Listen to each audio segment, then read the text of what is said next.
정신장애인 강제 입원 폐지를 위한 헌법소원 청구 기자회견이 열렸습니다. 정신보건법 폐지 공대위는 보호자의 동의만으로 강제 입원과 강제 치료가 자행되어 온 현실을 지적했습니다. 한국사회복지사협회 제19대 회장 선거가 전자투표를 제외한 직접투표 방식으로 이뤄집니다. 이번 결정에 대해 장재구 서울특별시 협회장은 회원들이 직접 투표소에 방문해야 하는 만큼 투표율을 올릴 수 있는 조치를 해야 한다고 강조했습니다. 국가인권위원회에 지난해 접수된 진정사건이 처음으로 10,000건을 넘어선 것으로 나타났습니다.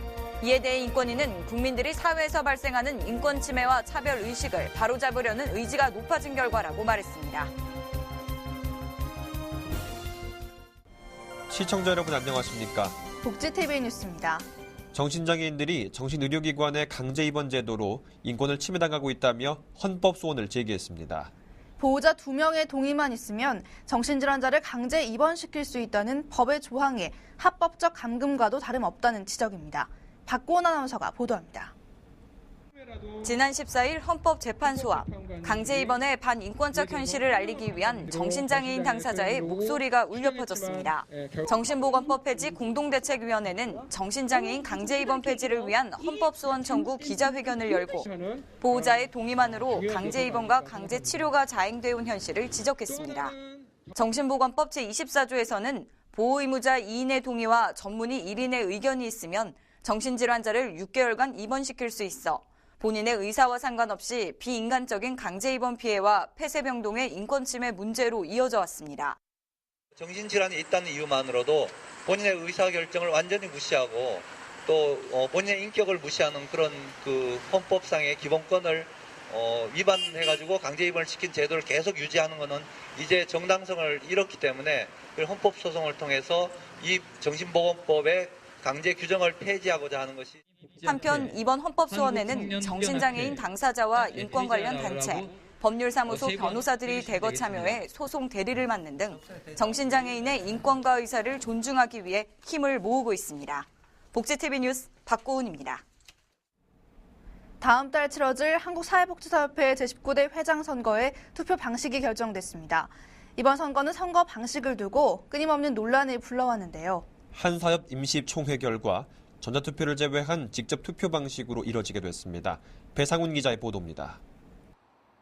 제19대 한국사회복지사협회장 선거가 전자투표 병행 없이 현장 투표만으로 진행됩니다. 지난 14일 대전역 인경실에서 열린 한국사회복지사협회 임시총회에서는 전자투표 병행 실시를 담은 선거 규정 개정안에 대한 논의가 이뤄졌습니다. 많은 사회복지사들이 업무 특성을 고려해 참석하지 못하는 실무자들의 선거권을 위해 전자투표를 병행해야 한다고 주장해 왔었습니다. 의원들께서 결정을 하셨기 때문에 결과 수용을 해야 된다고 보고요. 선거관리위원회에서 아직 현장 투표소를 얼마만큼 설치할 건지에 대해서 명확히 기준을 발표 안 하셨기 때문에 현장 선거관리위원회에서 좀 더 회원들이 투표에 참여할 수 있도록 이러한 부분들이 좀 조치가 돼야 된다라고. 한편 제19대 한국사회복지사협회장 선거는 다음 달 중 열릴 예정입니다. 복지TV 뉴스 배상훈입니다. 지난해 국가인권위원회에 접수된 진정이 처음으로 10,000건을 넘어섰습니다. 인권 침해에 관한 접수는 줄어들고 차별 사건의 접수가 증가했는데요. 특히 장애인을 비롯해 성희롱과 학벌 차별에 대한 진정이 크게 늘었습니다. 김지환 기자입니다. 지난해 국가인권위원회에 접수된 진정사건이 처음으로 10,000건을 넘은 것으로 나타났습니다. 인권위에서 접수되는 진정사건은 매년 2,000여 건에서 9,000여 건 이상 접수됐고 지난해 말에는 2012년보다 500건 정도 증가한 47건의 진정이 접수됐습니다. 인권위는 진정 접수가 증가한 것에 대해 국민들의 인권의식 상승과 사회에서 발생하는 인권 침해와 차별 행위를 바로잡으려는 의지 등이 원인이라고 말했습니다. 특히 장애 관련 진정 접수는 1,216건, 상담 사례는 1,112건으로 집계됐습니다. 또한 접수되는 진정사건 중 인권 침해 사건은 점차 줄고 차별 사건은 증가 추세를 보이고 있는데 인권위는 이에 대해 일상생활에서 겪는 성희롱, 학벌, 성별 등에 대한 차별 사건의 증가 등이 원인이라고 밝혔습니다. 복지TV 뉴스 김지환입니다. 이웃돕기 성금 모금 현황을 온도로 나타내는 사랑의 온도탑이 목표액을 초과 달성해 100도를 넘었습니다. 역대 최고 모금액입니다. 박정인 기자입니다. 지난해 11월 전국 시도에 사랑의 온도탑이 세워졌습니다. 어려운 이웃에 대한 도움의 손길이 이어지면서 사랑의 온도는 빠르게 올라갔습니다. 모금 목표액 1%를 달성할 때마다 수은주가 1도씩 올라가는 온도탑이 모금 55일 만에 100도를 돌파했습니다. 모금액은 3,162억 원. 이달 말까지 기간이 남아있지만 이미 목표액을 가뿐히 넘겼습니다. 지난해 모금액인 3,020억 원을 뛰어넘으며 3년 연속 역대 최고 모금액을 경신했습니다. 기업과 개인 모두 지난해보다 기부금이 늘어난 가운데 특히 개인 기부가 334억 원 늘었습니다. 개인 기부액과 법인 기부액이 동시에 늘어났는데 특히 개인 기부액의 경우는 아나소사이티 회원이 많이 증대가 됐고 직장인들의 동참이 많이 늘어나서 앞서 지난 3일에는 구세군 자선냄비가 63억 원을 모금해 역시 역대 최고를 기록했습니다. 강추위 속 이웃을 향한 온정은 오히려 뜨거웠습니다. 복지TV 뉴스 박정인입니다. 근로자가 육아휴직을 신청할 수 있는 자녀의 나이가 현행 만 6세에서 만 8세 이하로 확대됩니다. 정부는 지난 14일 국무회의에서 이 같은 내용의 남녀 고용 평등과 일가정 양립 지원에 관한 법률 개정안을 공포했습니다. 육아휴직을 원하는 근로자는 휴가 시작일 30일 전까지 사업주에게 신청해야 하고 육아휴직 한 달 이후부터 고용센터를 통해 급여를 지원받을 수 있습니다. 또한 육아휴직을 30일 이상 사용한 근로자는 휴직기간의 통상임금의 40%를 받을 수 있는데 단 급의 15%는 휴직기간이 끝나고 해당 사업장에서 6개월 이상 근무하면 일시불로 받게 됩니다. 올해 교육부 예산 가운데 장애인교육 관련 예산이 지난해보다 28억 7천만 원 늘어난 533억 5,400만 원으로 증액됐습니다. 먼저 장애학생의 교육 지원을 위해 지난해보다 24억 900만 원 늘어난 145억 1,800만 원이 투입되고 장애인 교육복지 기반 조성을 위한 정보화 사업으로 지난해와 같은 5억 8천만 원이 쓰여집니다. 아울러 특수교육 내실화 기반 구축을 위해서는 지난해 19억 6,800만 원보다 11억 100만 원이 오른 30억 6,900만 원이 투입되는데 특히 특수교육 실태조사 예산이 지난해 1억 6,800만 원에서 대폭 증액된 12억 원으로 편성됐습니다.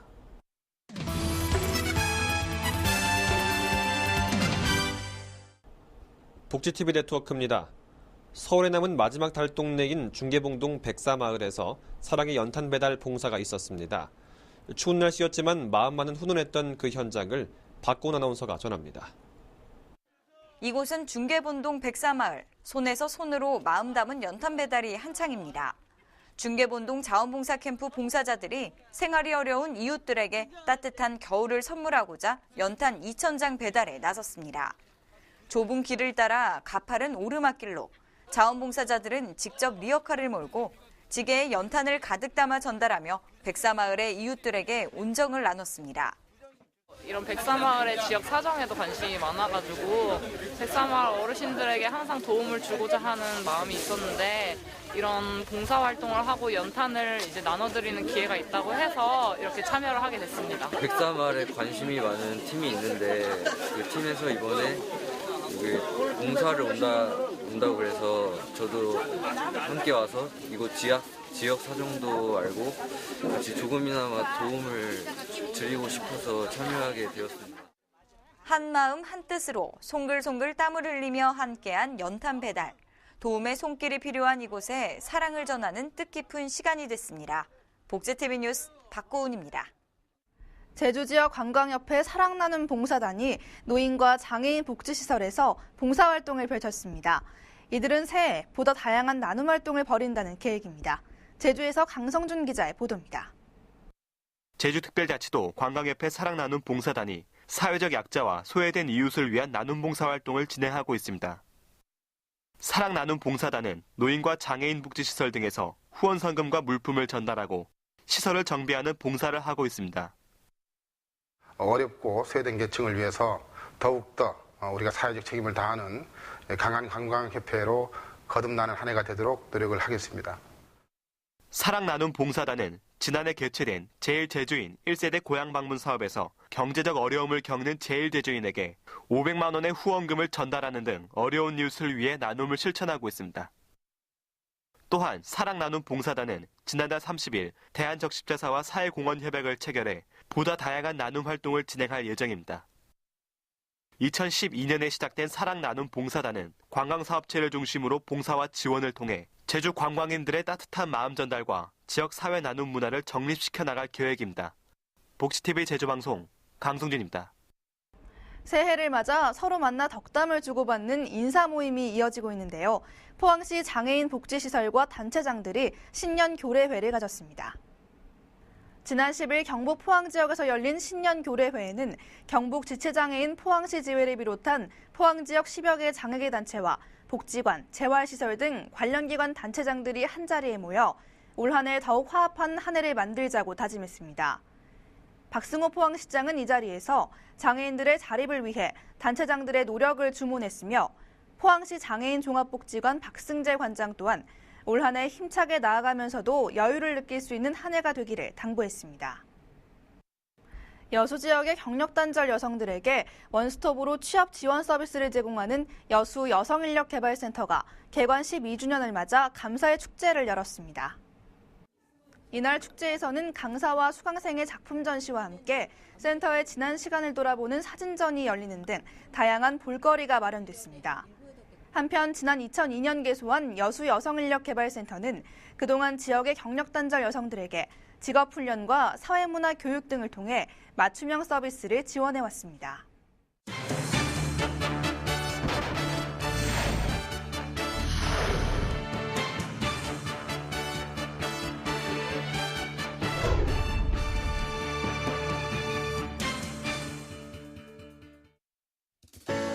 당신이 몰랐던 일상의 지식, 알면 알수록 힘이 되는 시간, 일상을 바꾸는 300초입니다. 이 가보년 새해가 되자마자 바뀐 것이 있으니 바로 우리 집 주소인데요. 1월 1일부터 도로명 주소가 전면 시행됐습니다. 이 기존의 집원 주소보다 알기 쉬운 도로명 주소. 하지만 아직까지 여기저기서 혼란을 빚고 있는데요. 1바3 이번 시간에는 도로명 주소에 대해서 알아봅니다.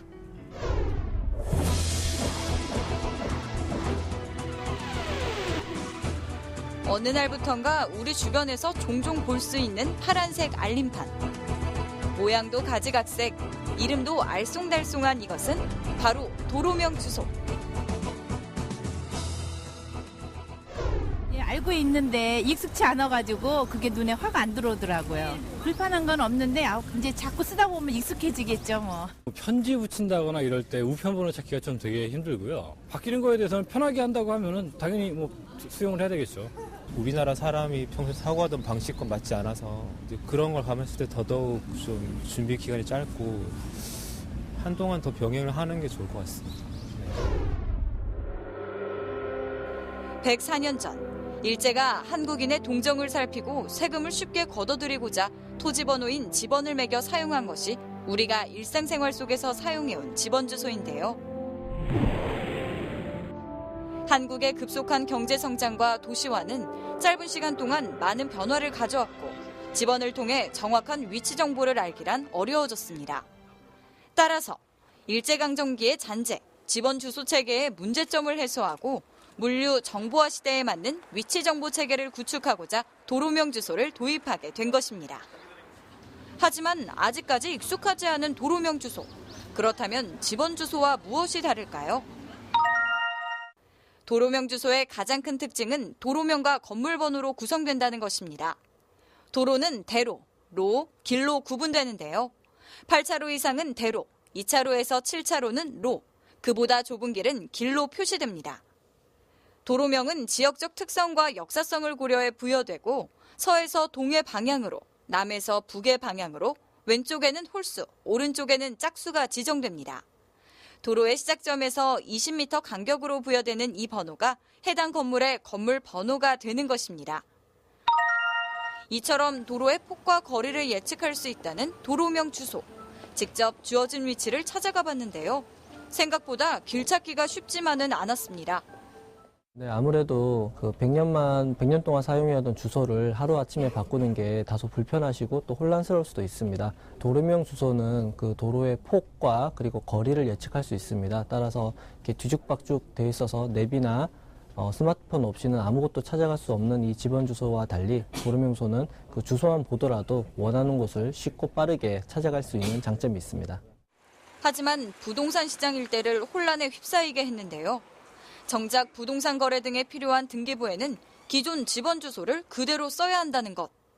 부동산 계약서를 작성할 때는 거래 당사자의 주소는 도로명 주소로 사용하고 부동산 위치 표기는 집원을 사용해야 합니다. 그럼 도로가 없는 산이나 들의 경우는 어떤 주소를 사용해야 할까요? 길이 없는 산악 지역이라던가 이렇게 나대지 같은 경우는 예전에 사용하시던 집원을 그대로 사용하게 됩니다.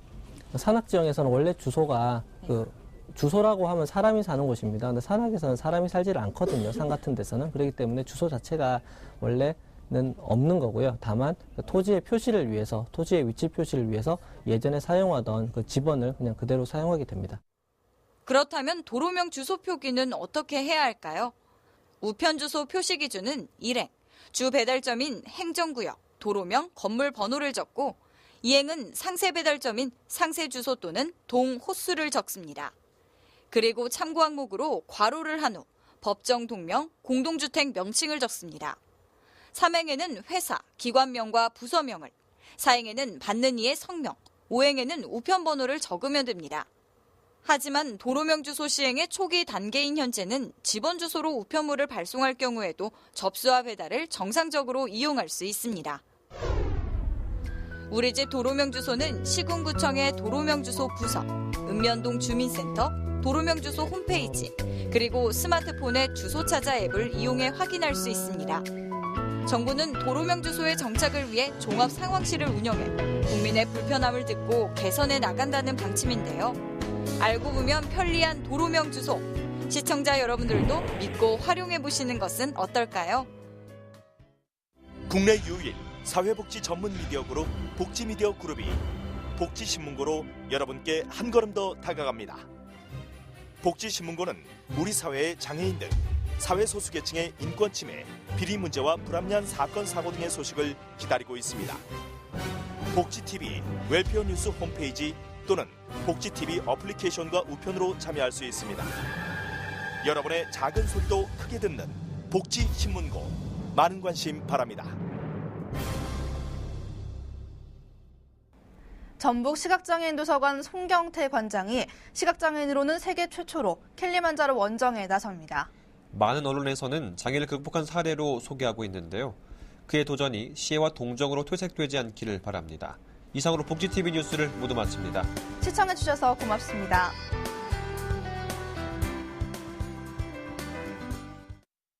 똑똑 두드리세요. 서울 동부권 한부모 가족지원센터가 여러분들을 기다립니다. 한부모 가족을 위한 전문 상담 프로그램과 자조 모임, 직업체험, 가족 역량 강화 등 한부모 가족의 건강한 자립생활을 지원합니다. 세상을 향한 행복 두드림, 서울 동부권 한부모 가족지원센터.